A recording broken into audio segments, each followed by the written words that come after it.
What can you do with 500 quid that will enable you to seize an opportunity right in front of you? Will our funding help enable you to make the impact you want to make in your project, in your EP, your tour, whatever that might be? You might have done your first few tours, but the economics of the music industry as it is in 2024, musicians that you and I might think are quote-unquote successful, would they need to apply to a charity for funding? We see applications from them as well. Today we got a very special interview, speaking with a funding expert at Help Musicians. Her name is Clara Cullen. She's a service delivery manager for a charity at a funding body that gives grants to artists to help achieve their music career goals. Whether it's going on tour, whether it's finishing off the recording of an EP, or whatever dream you have in mind, Help Musicians is the partner that can bring your idea to life by giving you an investment in your music career. This is an insightful conversation about what type of funding is available, how you can fill in that application in great detail, and some of the misconceptions and traps that artists mistake when filling in their grant applications.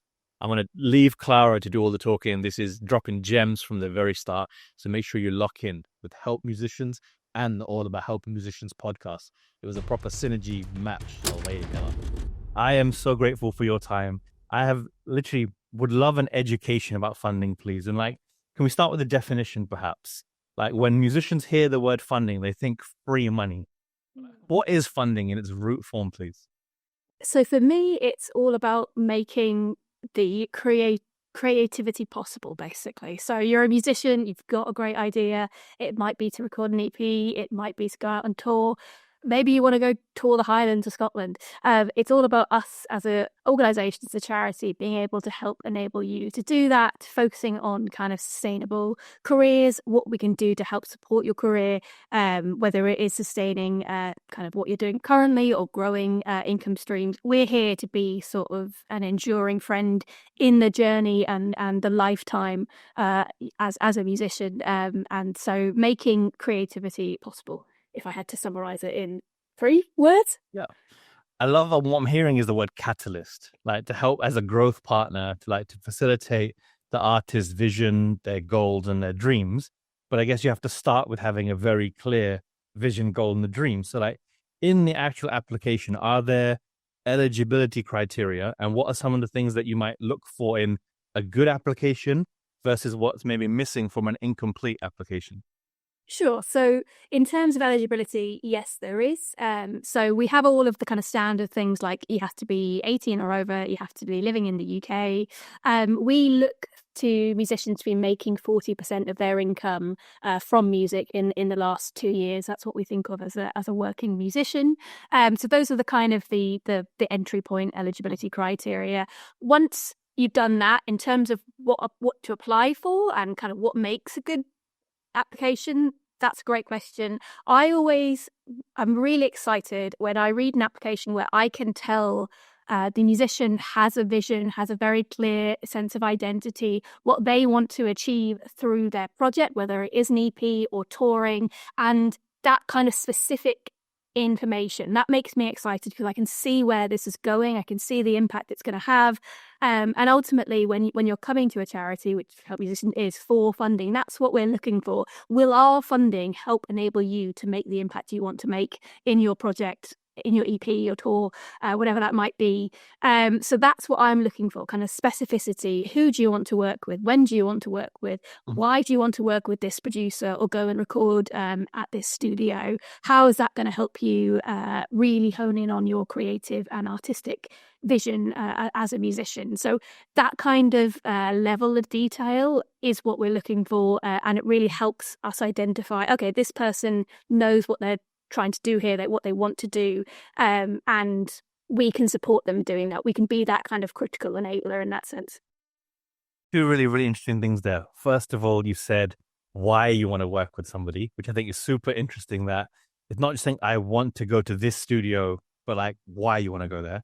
The second thing being almost having a complete pricing strategy, if that's fair to say, these are all the costs I anticipate I'm going to encounter, but the net budget that I have just is falling a little bit short of that. And this is a top-up budget, if you will. Is that a fair way of saying it? Well, we want people to have an idea of what the costs are. That helps us see either if they've got funding from other sources, which can be useful because it helps us understand where we're plugging into that kind of ecosystem in the wider project. You don't have to bring your own funds to the project. You can just come in to help musicians and say, okay, I need £3,000 to do X, Y, and Z. But it is useful for musicians to have a genuine sense of what is a realistic budget around their project. So go and ask producers, go and kind of work with session musicians and ask them what's the rates that you go for. And again, that level of detail for us in my team just really helps us understand what are you trying to achieve with this project. We can see where it's going. You've taken it seriously. You know who you want to work with, why you want to work with them. And it's a cohesive package, basically. That makes total sense. Yeah. Are there any sort of like rules of thumb, like X% can't go into no more than X% can go into recordings, no more than Y% can go into social media and marketing? Are there any guardrails in that regard?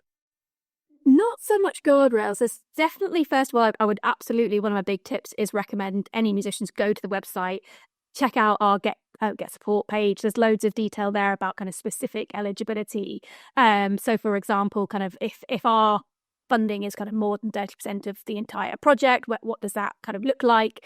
So that's my big advice on those kind of detailed questions. But in terms of the spread of the funds and where they go to, no, that's really for musicians to tell us, how can we help you? And if that is marketing, if that is getting new equipment, if it is recording, mixing, mastering, we don't put a kind of strict limit on what the split has to be.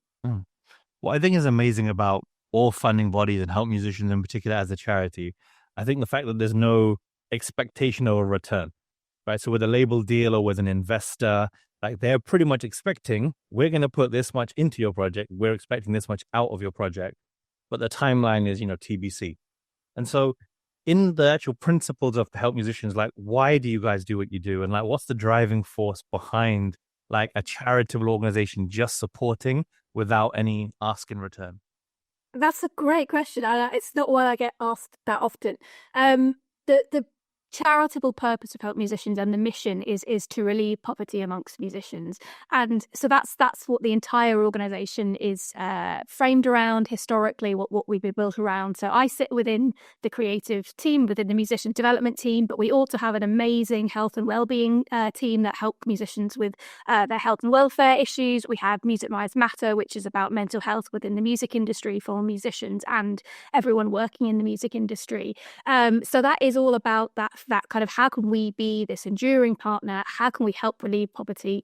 What are those kind of drivers for that? And then how can we be a positive organization and a force for good in music, really, as kind of first point. And then the second one, and one we repeat often within Help Musicians, is we want to see a world in which music thrives. And when I say that, I mean that with genuine with genuineness. That isn't a flippant statement, and I don't believe it to be. I think it's really important. Music moves people. It unites like little else, to be honest. And that's important, and it's important as a nation that we have we have music, and that's why we exist, to support both the facilitation and creation of music, but also to say this is something that we can all kind of rally around, and that kind of transformative power of music. It changed my life. I know it's changed many people's lives. So I say that with a lot of genuineness. We want to see a world in which music thrives, and I think that's important. That really speaks to me, and I love that so much, because literally I have the same. It's like, I hope I am becoming the big brother that I once needed when I was a young DJ, and almost like the guiding force to lift someone else up who's in a situation I have struggled with and overcome, mental health being one of them, anxiety being another. Like, get through a barrier you once faced, and like give the tools and enable people. And social media strategies, I guess, a tiny part of that, but really mindset is really the larger thing behind it, because funding, I guess, opens the doors to possibilities, but you had it all along internally to achieve what you wanted to. You just needed a bit of capital help to get you along your way, if you agree. Absolutely. And we have programs within Help Musicians like Copilot, which is our mentoring scheme, because sometimes people don't want to come straight in for funding, and they want to kind of see what else do we have. I think mentoring is incredible. I've had mentors myself, and that idea of having someone in your corner, someone that you can bounce off ideas, that to me is as valuable as everything else that we deliver. So it's about kind of what do you need as a musician? Where can we help support that? What type of service can we give that enables that? And when I think about the work that I do, I'm within the services department. We work in service of musicians, and I genuinely think of it as that. So yeah, it's very important to me. Let me interrupt this episode for a good reason. I want to tell you about Splits by DistroKid, which is an amazing tool how musicians can share the bag with their other featuring artists, their managers, their team members, or any other collaborator on the project. Within Splits by DistroKid, you can enter a dashboard and choose individual percentages for different email addresses. That sends an invitation for the other person to set up a DistroKid account and get paid directly into their wallet, with transparency on how many streams have been driven and what amount they can expect to get paid. Splits by DistroKid is included across all the tiers. If you want to sign up and join the family, you can do so using my link and get a 7% discount off your first year. And that URL is distrokid.com/VIP/all about helping. Huge love as always to the family at DistroKid. This podcast wouldn't be possible without them. Let's dive back into the conversation with Clara and the Help Musicians family. You know what? I'm deeply honored to be a co-pilot mentor myself, and my mentee, she's phenomenal. She has achieved so much at such a young age, and with the utmost respect to her, she's gone ahead of herself and she's built this amazing brand. Maybe the social media hasn't built with it. So she said I was her first choice of mentor, and I'm delighted to be working with her all the time.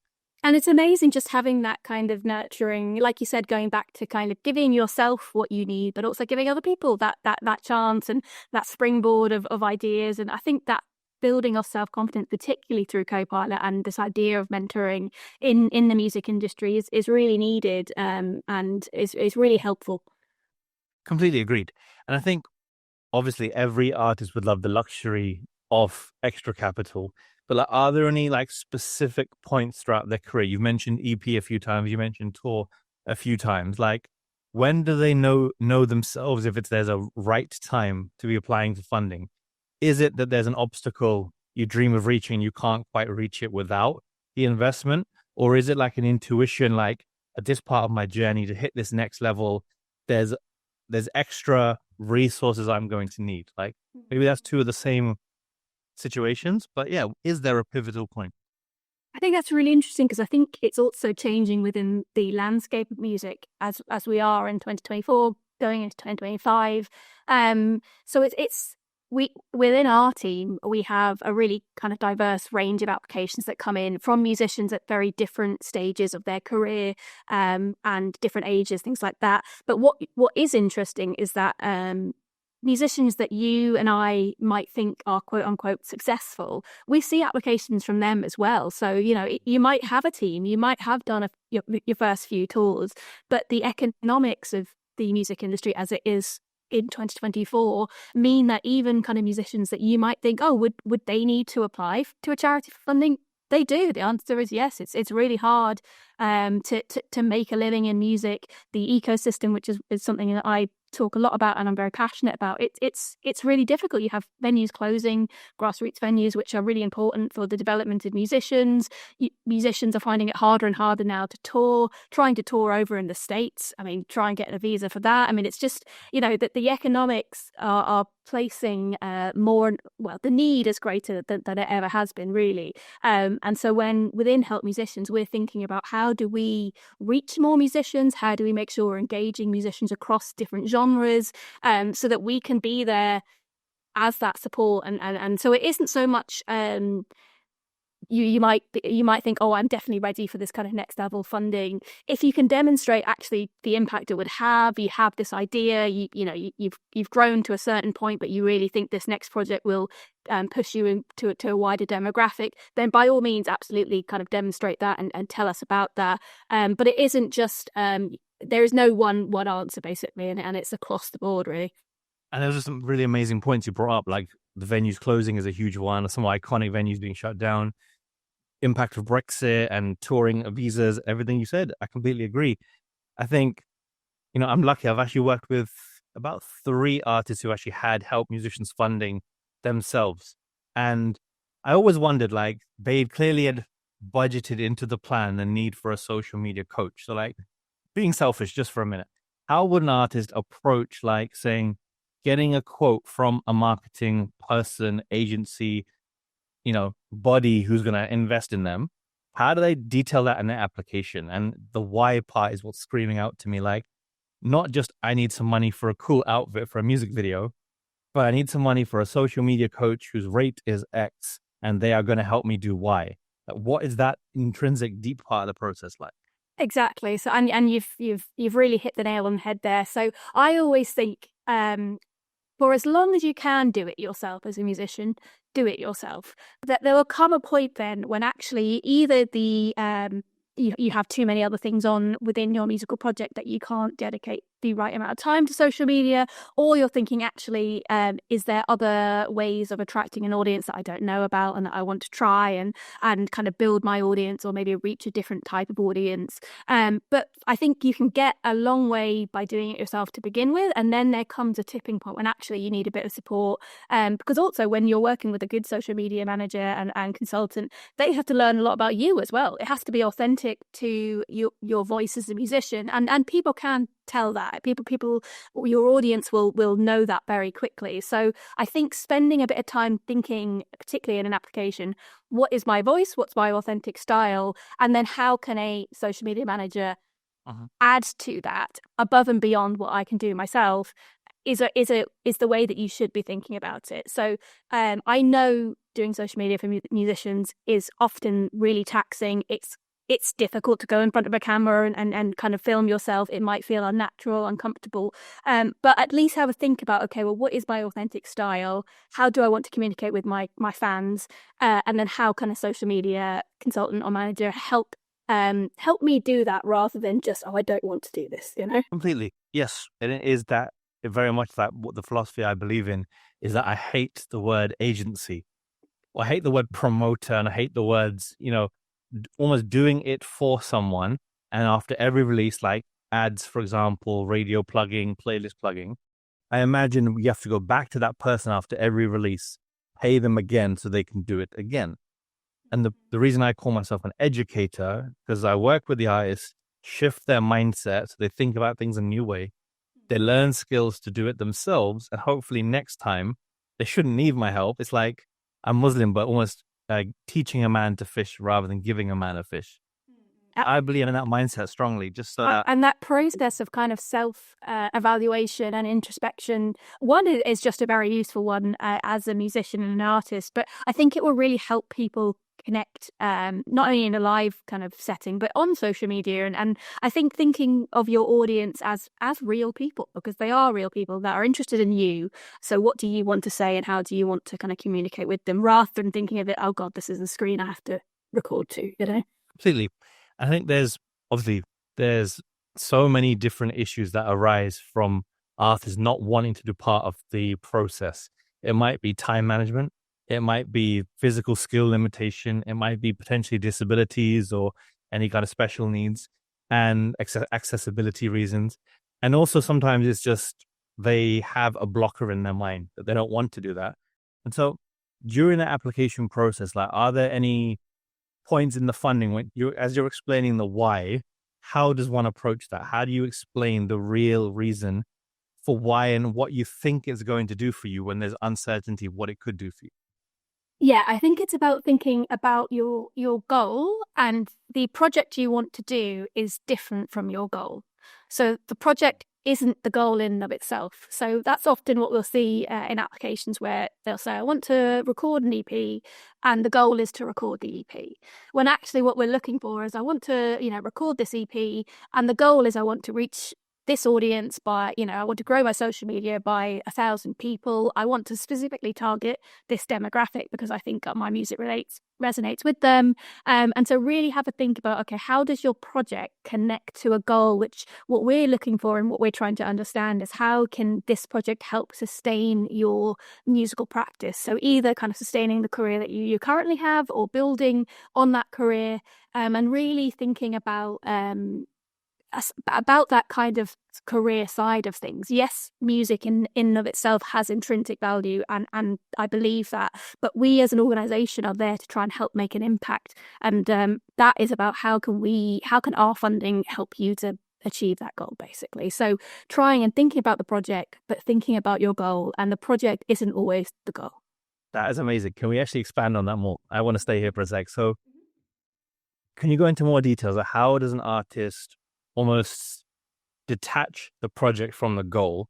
What if they can't see their end destination? What if they're clouded and they think, this will be my big break, I just have to get this done? Like, how do you advise them? Is it, are there any consulting partners or people within Help Musicians who can help with applications at the early standpoint and give you some clarity on that, filling it in to get the goal right? Yeah, so first of all, we have a phenomenal engagement team at Help Musicians. They kind of take all our phone calls. You can set up meetings with them where they can kind of go through some of this as a framework and what that might look like and what we're looking for. So I'd first of all absolutely recommend you get in touch with the engagement team. I always say that if you haven't ever applied for funding before, which can be daunting, and it sometimes is a little bit like trying to learn another language, I'd try and do Copilot first, because sometimes chatting to someone like we're doing now actually helps clarify some of those points that then you can go and apply, because you've already had that kind of initial conversation with a mentor where you think, okay, this is my rough idea. What's your thoughts on this? What would you do here?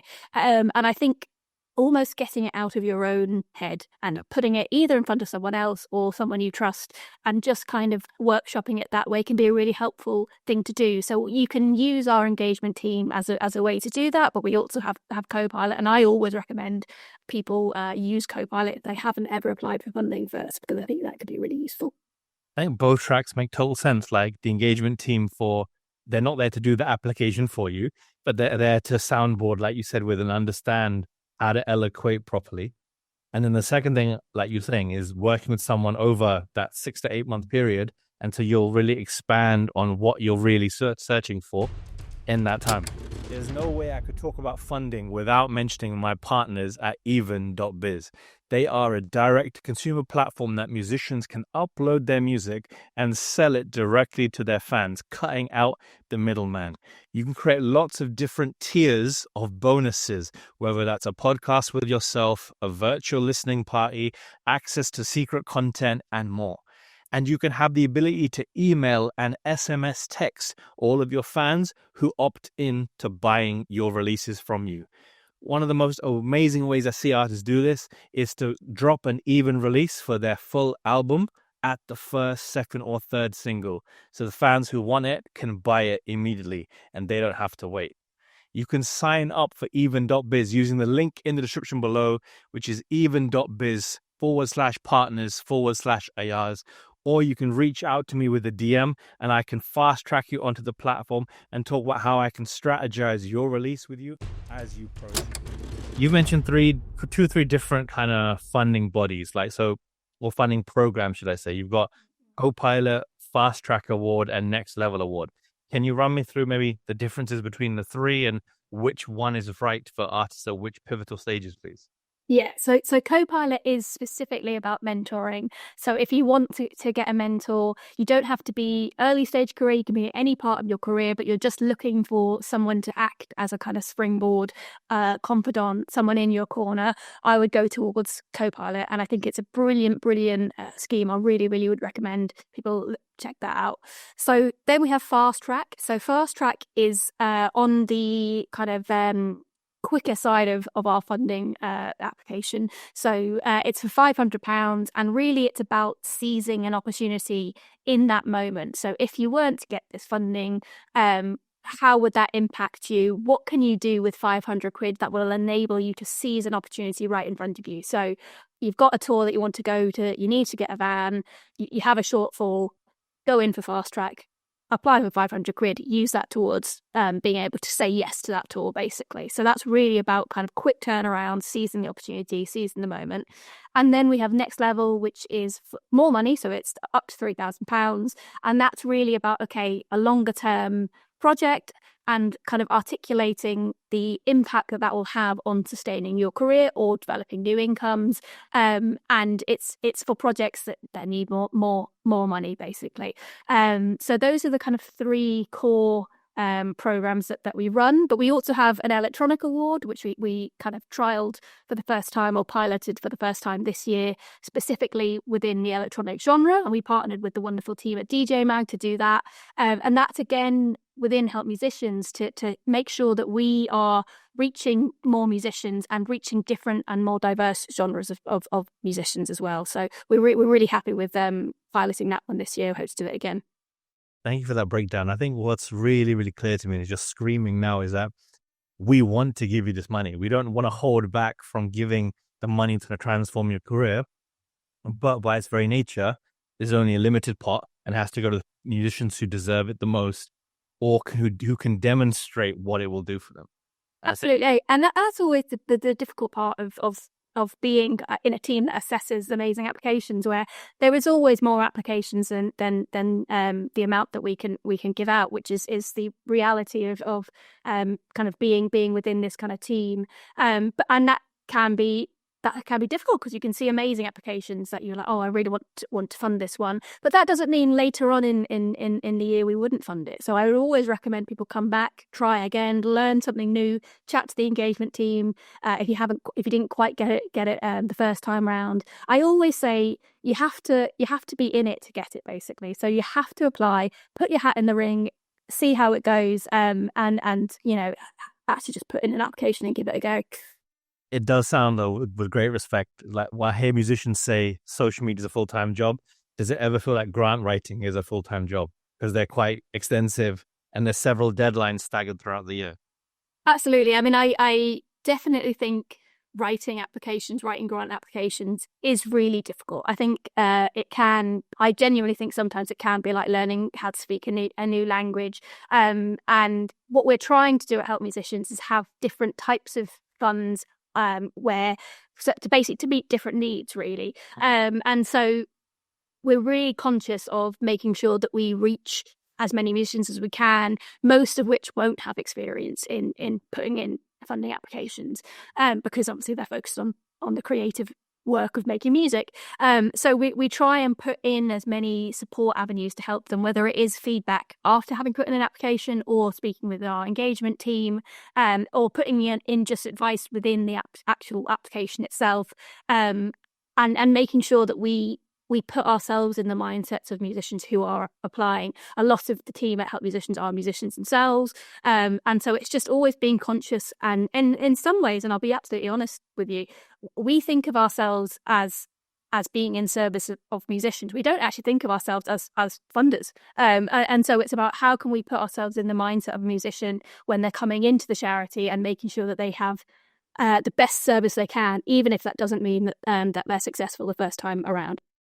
I finally understand your job title, like truly now, because it's now speaking to me deeply on a lot of different levels where you're in service to them. And it's not, I didn't get funding this time round, like never again, I'm never applying. And I completely understand where it's like, no, at this moment in time, with this application, it's not a right fit. But perhaps once you've grown or the landscape has changed, it might be a better fit in the future.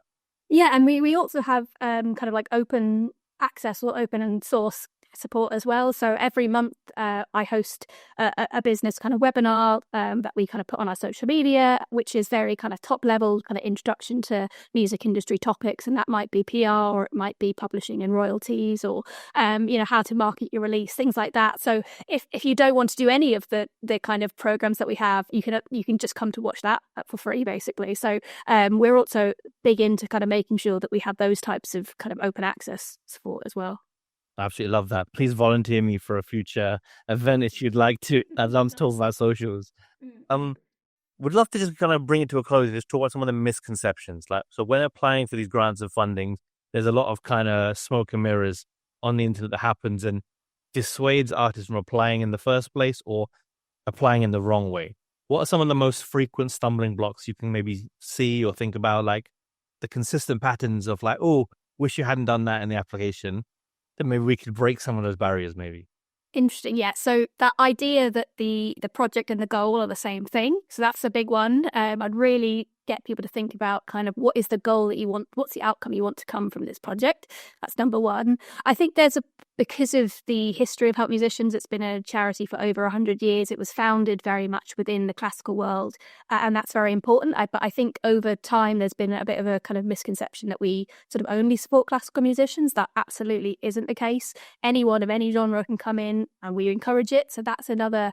I don't want anyone to listen and think, "Oh gosh, Help Musicians isn't for us or for our genre or anything like that." It absolutely is. So please come in and kind of chat with our team, and then sort of thinking, I guess, lack of detail basically. So if I don't know the people who are applying. But if you wanted me to know you and we were chatting like we are now, how would you articulate your project? And I think sometimes thinking of it like that, actually, we're a team, we're a very small team, but we are people at the end of the day reading these applications. So how do you want to speak to us when you're articulating the project? And if you can do that and speak naturally as you would within the form and within the application, I think you're onto a good track. Basically, remember that we're musicians ourselves, reading it at the end of the process, so we want to be as relatable as possible. No, I deeply appreciate you for all of those. I think it's important to remember that while Help Musicians, I guess, as you said, UK artists eligible only, but there are funding bodies around the world in all nations that do similar-ish types of affordable funding for artists. Absolutely, because it is an ecosystem, and it will only survive if we all start to think of it as a very interconnected ecosystem, and that kind of pipeline between kind of grassroots artists and through to kind of breaking through to the mainstream. It takes many years, but it is this kind of ecosystem where everyone plays a really important role, and we want to be there to, like we said, I've said it a few times, but be this kind of enduring partner in the lifetime of a musician, because we've been around for 100 years. We support musicians of all ages through all sorts of different scenarios and situations, and we want to be that friend. I absolutely love that. That's almost the perfect place to leave it. Where can people connect with Help Musicians across socials and the website, please? And yeah, I'd love to, again, promote anything, some of the audience that you'd like us to. If there's any upcoming deadlines this side of the year or start of next year, like, feel free to give that a small plug as well. Oh, thank you so much. It's been an absolute pleasure. Please do follow us on all social media platforms, and please do check out our website as well. And I look forward to seeing people's applications. So the social is it at Help Musicians? At Help Musicians, yeah, absolutely, across all social media. So Thank you so much. Thank you ever so much. If you've made it to the end, I want to give you a huge thank you for watching this episode with Help Musicians. And I can't express enough how much I believe in what they're doing. Huge love to Benny Busy, my good friend, for recommending me to become a co-pilot mentor for Help Musicians and bridging that gap for the very first time. It means the world to have a friend like him. It means the world to be in service to my mentee and to other artists on the platform.